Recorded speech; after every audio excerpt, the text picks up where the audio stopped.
Hello बडगू जलीलाज. मला वाटतं की मी सांगितलं तेव्हा लगेच बिग बॉसने कुठेतरी लगेच ॲक्शन घेतली. आयुषला दाखवण्यासाठी का असेना घेऊन तर आले. मला वाटतं आयुषची तब्येत बरी नाही आहे, त्यामुळे तो लिटरली जो फळांवाला टास्क झाला कॅप्टन्सीचा, लिटरली तो लुंगी घालून आलेला. म्हणजे मला हसायला नाही पाहिजे, पण मला हसू येत होतं, कारण मी लुंगीमध्ये मराठी व्यक्तीला पहिल्यांदा बघितलं आणि तो वाटतो तसा साऊथ इंडियन. दुसरी गोष्ट म्हणजे असं मी कॅप्टन्सीसाठी 2 टास्क ठेवल्या गेल्या लिटरली. पहिले तर कॅप्टन्सीसाठीचे उमेदवारांसाठी एक टास्क ठेवला गेला, जो की कासव आणि ससाची होती, आणि दुसरी टास्क कॅप्टन्सीसाठी, ज्याच्यामध्ये 2च नॉमिनेशन्स होते क्लिअर कट, जे होते अनुश्री आणि रोशनदादा. आता रोशनदादा म्हणजे सगळेच बोलतात रोशनदादा, तर मी पण रोशनदादा बोलते. आणि ह्यामध्ये लिटरली असं होतं की म्हणजे क्लिअर विनर तर अनुश्रीच होती ॲक्च्युली. आणि मला पण वाटलेलं की अनुश्रीचं म्हणजे बघायला मिळेल मला कॅप्टन्सी टास्क, पण लास्ट मोमेंटला जे आरबीने राकेशने जे केलं ते अनएक्सपेक्टेड होतं. कोणाला वाटलं असेल की हे मुद्दामून केलं गेलं, पण ठीक आहे, दॅट इज ऑल्सो गुड. की मला वाटलं की परत जर बिग बॉसचा डिसिजन असताना जर बिग बॉसला अनुश्री हवी होती तर सांगितलं असतं की तुम्ही एक निर्णय तुम्हाला द्यावाच लागेल. तर मग आरबीला काही दुसरं ऑप्शनच नव्हतं अल्टिमेटली. तर आणि जिंकली असती, अनुश्रीच जिंकली असती, आणि मला बघायचं होतं तिचं हे. आणि तिने जेव्हा जेव्हा कॅप्टन्सी हिरावून घेतली गेली बिकॉज ऑफ आरबी, तर तिने तो राग कसा व्यक्त केला की त्याचे कपडे अक्षरशः अस्तव्यस्त करून टाकले. आरबी तरीसुद्धा एकदम पेशंटली तिच्याशी बोलला. ठीक आहे, म्हणजे तिचा राग व्यक्त करायचा हा हे, आणि अल्लड वय आणि बालिश हरकती केल्यामुळे त्यांनी तिला इग्नोर, म्हणजे ठीक आहे, जाऊ दे, ह्या गोष्टींसाठी कायही तिला त्याबद्दल बोलायचं. राखी सावंतला काय झालं समजत नाही आहे. इकडे ह्यांचं दुसरंच लव्ह अँगल सुरू झालं आहे. प्राजक्ता आणि करणचं. मला वाटलं करण मॅरिड आहे, मला नव्हतं माहिती करण इज स्टील अनमॅरिड. ओके. आणि ह्यामध्ये इकडे यांची खूप चांगली मजा झालेली की बिग बॉस मराठीमध्ये 3 दिवसामध्ये राखी सावंत कशी होते, असं सगळं. तो एक फन वे होता, तो एक that was good good one. ते अनुश्रीला वाटलं की हे सगळे डिसाइडेड होतं, but it was not decided. ते सडनली तेही टोळी गँग म्हणून त्याने लास्ट मोमेंटला चेंज केलं हे. फायनली इकडे बिग बॉसने आपल्याला दाखवलं आहे की आयुष आहे बाई. आयुषची आठवण काढली ना, हे जे आयुष आहे ही इज नॉट, म्हणजे नॉमिनेट नाही झाला. मला तर लिटरली वाटलं की ही गॉट नॉमिनेटेड आणि तो गेला काय सडनली, काही अनएक्सपेक्टेडली ठेवलं की काय नॉमिनेशन, सॉरी एविक्शन. आणि मला वाटतं तो जाणारच आहे आता. आयुष जाईल 100%. He will go.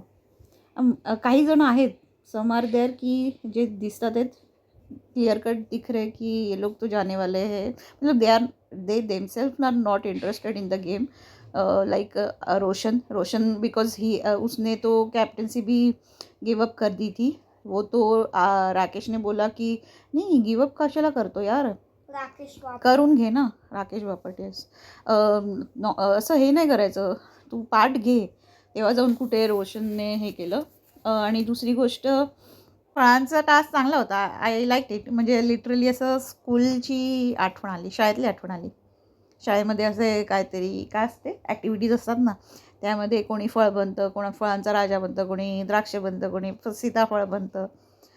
तर मला इथे कुठेतरी असं वाटतं आहे की ना, थोडंसं ना हे लोक ना प्रभूला थोडंसं इग्नोर मारल्यासारखं मला वाटतं आहे. आधी कसं ऐकत होते, आता थोडंसं ना ते त्यांच्या फ्लोमध्ये दे आर इग्नोरिंग हिम. इथे हे खूप छान होतं. आय लाईक इट की सागर कारंडे आणि अनुष्ठीचं जे बोलणं होतं ना, खूप चांगलं होतं हे. आणि ती खूप छान, सगळ्यांनी ऑलमोस्ट तिने सगळ्यांना कन्व्हिन्स केलं होतं, पण अल्टिमेटली एक डिसिजनमध्ये सगळं गेम चेंज होऊन गेला. आणि कॅप्टन्सीमध्ये कोणालाच कॅप्टन्सी मिळाली, आणि ही एक कॅप्टन्सी होती ज्याच्यामध्ये आय वॉज वेटिंग कि हाँ अब कौन बनेगा, और अनुश्री बनेगी तो मुझे वो ज़्यादा अच्छा लगता था. लेट इट बी, जो भी है. ओ माय गुडनेस, किती सुंदर दिसते यार दीपाली. हां, इथे ना इमोशनल पण झाला सागर कारंडे सडनली, माहीत नाही, कन्फेशन रूम में जब गया वो, तब बिग बॉसने त्यांची समजूत काढली, म्हणजे जे काही त्यांना समजवलं, जे काही बोलणं झालं त्यामध्ये नंतर मग तो पुन्हा एकदम स्ट्रॉंग होऊन बाहेर आला. नाही तर थोडासा तो ऑफ होता थोडासा. आणि ठीक आहे गं बाई, एवढं काय तू मनाला लावून घेते. नाही मिळाली कॅप्टन्सी, नेक्स्ट टाईम आहे ना चान्स, असं तर नाही की नाही आहे. मला वाटलं सागर कारंडेच परत बनेल, पण नाही बनला. ठीक आहे, इट्स ओके. आता कोणच नाही कॅप्टन्सीमध्ये.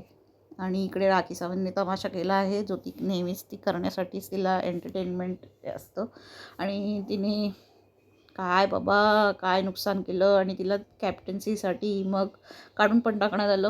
दॅट्स गुड, चांगला निर्णय आहे. इकडे ती इतका इंटेन्सली फाईट करते, सिरियसली बोलते, प्लेट्स तोडते आणि सडनली ती बोलायला लागली की म्हणजे आता रोशनने ती हे ढेकर आलं ना, तर ती बोलते माझ्या तोंडावर का ढेकर दिलं. आणि लिटरली सगळे लोक हसायला लागले यार. आणि हसू तर सगळ्यांनाच येणार. आणि मग रोशन बोलतो माझं तोंड माझा ढेकर मी कुठे पण देईल. आणि ती काय बोलते ये तुम लोगों की चाल है ना, तुम लोगों ने जानबूझ के कर रहे हैं ना, ये तुमने सब ने डिसाइड किया है कि इसको गंदी सी डकार इसके सामने मारेंगे, गैस देंगे और इसको इस हाथ से भगाएंगे. आणि इकडे राखी सावंतची म्हणजे बघा राखी सावंतला ना समजून घेणारे ना मराठीमध्ये खूप जास्त आहेत लोक. कारण राखी सावंतला एंटरटेनमेंट म्हणून बघतात, पण ती इमोशनल तिची जी साईड आहे ना तिने स्वतः जोडली. इकडे प्राजक्ता आहे ना, इकडे ती बोलते सुद्धा की मला ना शिव्या द्या, माझ्याशी भांडा, पण ना मला ही माझी स्वतःची जी इमोशनल साईड आहे ना अजिबात आवडत नाही. दीपाली जेव्हा तिची एंट्री झालेली ना, तर तेव्हा ती बोललेली सुद्धा की आहे ना ही जी राखी सावंत दाखवते ना ती असली राखी सावंत नाही आहे. ती आतमध्ये जी आहे ना ती म्हणजे जी दडलेली आहे, जी आपल्याला ती नाही दाखवत तिची हे तर आहे. म्हणजे मला हे कुठेतरी दिसते की ना तिला इकडे ह्या मराठी बिग बॉसमध्ये मी स्पेशली सांगते की तिला खूप प्रेम मिळते आणि मिळणारसुद्धा. आणि तिचा हक्क पण आहे आणि तिला मिळणारसुद्धा. कारण मराठी लोक जे आहेत ना ते जेवढं समजून घेणार ना ते दुसरं कोणीच नाही समजून घेणार. बाहेर तिकडे दुसरीकडे ना तिचा मजाक म्हणा किंवा सगळ्या गोष्टी तिच्या मजाकमध्ये घेणं म्हणा किंवा तिने जे काही करते त्या ह्याच्याने तिला वाईट. आता दुसरं हे जर दुसरीकडे कुठे झालं असतं ना तर एवढा ओव्हर रिॲक्ट केलं असतं ना सगळ्यांनी. मराठी लोक ना तिला खूप समजून घेणार आणि इथे समजूनच घेणार तिला, दुसरीकडे कुठे नाही हे करणार. कारण तिकडे ते लोकांना नाही माहिती ना. म्हणजे मराठी जे असतं ना मराठी व्यक्ती समजू शकतो असं आहे. आणि हा संतूर टास्क पण खूप सुंदर झालेला. म्हणजे ना ती तिच्या एंटरटेनमेंट म्हणा किंवा तिच्या स्माईलच्या मागे ना तिचे जे इमोशन्स आहेत किंवा किंवा भांडण किंवा रागाच्या मागे ना ती तिचे इमोशन्स खूप लपवते. पण ती कुठेतरी इथे बोलतात ना रिॲक्ट झाली. तिला कुठेतरी कारण तिला तशी माणसं भेटली ना. तशी दीपाली खूप प्रेमळ आहे, प्राजक्ता प्रेमळ आहे. इव्हन प्राजक्ताला ती लिटरली काही म्हणजे तिला ट्रिगर करण्यासाठी हे सगळं करते की कारण ती खूप शांत स्वभावाची आहे. तर ती ट्राय करते की हिला कसं ट्रिगर करू. त्यामुळे तिनं प्रत्येकाचे ना पॉईंट आहे ना प्रेस करते बरोबर की कुठल्या गोष्टीवर ही व्यक्ती ट्रिगर होईल.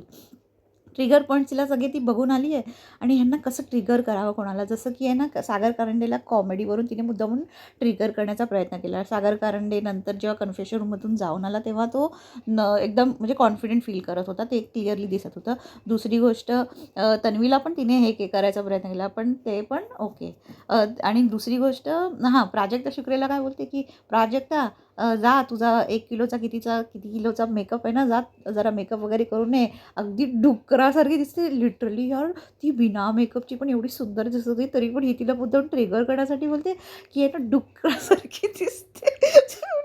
यार तिचं तोंड चेहरा बघ, तिने मेकअप न करताच एवढी छान दिसते, तिला बोलते की तू डुकरासारखी दिसते. बिचारीने तरी पण रिॲक्ट नाही केलं.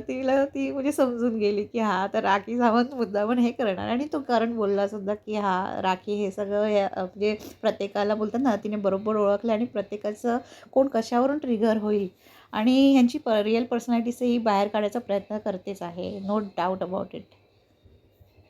ती प्राजक्ता शुक्रेला पण खूप इमोशनल झाली. राखी जेव्हा इमोशनल झाली, तिला तिच्या आईची आठवण आली, त्यावरून ती खूप इमोशनल झाली. तेव्हा ऑफकोर्स आपण पण समजू शकतो ह्या सगळ्या गोष्टी. आणि खरं तर एकटं राहणं खरंच कठीण आहे हे पण ती बोलली. आयुषला थोडा फुटेज दिला गेला आहे ज्याच्यामध्ये संतूरच्या टास्कमध्ये तो अँकरिंग करत होता आणि मला वाटलेलं की तो तन्वीबद्दल बोलेल, पण तो बोलला कोणाबद्दल, हां तो प्राजक्ताबद्दल बोलला. कुठेतरी मला वाटतं की ते तन्वीला पुन्हा एकदा राग आला असेल की मला, आणि कारण तो जे जसं बोलत होता ना, तो वाटत होतं की तो तन्वीबद्दल बोलेल, पण जेव्हा तो आईसारखं का असं काहीतरी बोलला तेव्हा लक्षात आलं अरे हा तर हिच्याबद्दल बोलतो आहे. आणि दुसरी गोष्ट, इवन करण जे जे बोलत होता ना, ॲक्च्युली त्या सगळ्या गोष्टी आहे ना, तो बोलत कोणाबद्दल कोणासाठी होता का, राखी सावंतसाठी. पण ॲक्च्युअलमध्ये ना मला त्याची क्लिअर हे समजतं, भलेही तो राखी सावंतला त्याने चूज केलं, पण ॲक्च्युअलमध्ये तो, मला असं वाटतं की तो दोन्ही हे होतं, बोलायला राखी सावंत, पण ॲक्च्युअलमध्ये होतं की प्राजक्ता शुक्लेसाठी बोलत होता. टोळी आणि टोळीचा काटा काढणारी काटा गँग, हे 2 झालेत आता गँग. आणि एक आहे की जी कमेंट करते. तो आज के लिए बस इतना ही. Please subscribe to my channel Badgujar Leela. Thank you.